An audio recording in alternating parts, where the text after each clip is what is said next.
આપણે અંગના ઓર્ગેનિક ખાતર નાખેલું છે, દાણાદાર અને પાવડરમાં. આપણે 1.5 વીઘાના છે આ એવડા.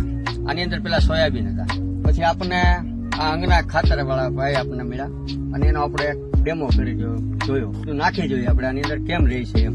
તો નાખ્યું અને એનું રિઝલ્ટ સારું આવ્યું. 1 મહિના દી પછી આની બધી ફૂટ બૂટ ને બધું કમ્પ્લીટ આવી ગયું હતું. પછીના દિવસોમાં મેં પાછું દાણાદાર ખાતર નાખી દીધું અને 3 વાર પાઈ દીધા છે. અત્યારે જુઓ આ તમે લૂમું.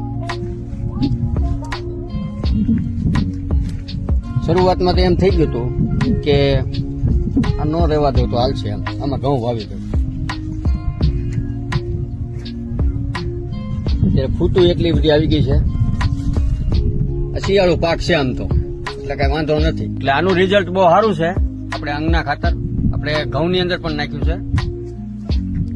સીધું વાવેતર જ એમાં કર્યું છે. આપણે ઘઉંમાં ડીએપી ની જગ્યાએ 12-32 જે બધા નાખે છે એ આપણે નથી નાખ્યું અને આપણે સીધું એની અંદર ખાતર જ નાખ્યું છે દાણાદાર. એ વાવેતરનું હું તમને ઘઉં બતાડું. આપણા ઘઉં છે આની અંદર આપણે ઓર્ગેનિક ખાતર નાખ્યું છે. ઓર્ગેનિક ખાતર નાખવાથી એક સારું ખાવાનું મળે, ઝેર મુક્ત ખાવાનું. એટલા માટે અમે પ્રાકૃતિક ખેતી કરીએ છીએ અને એના ગ્રાહકે અત્યારે મળી જાય છે.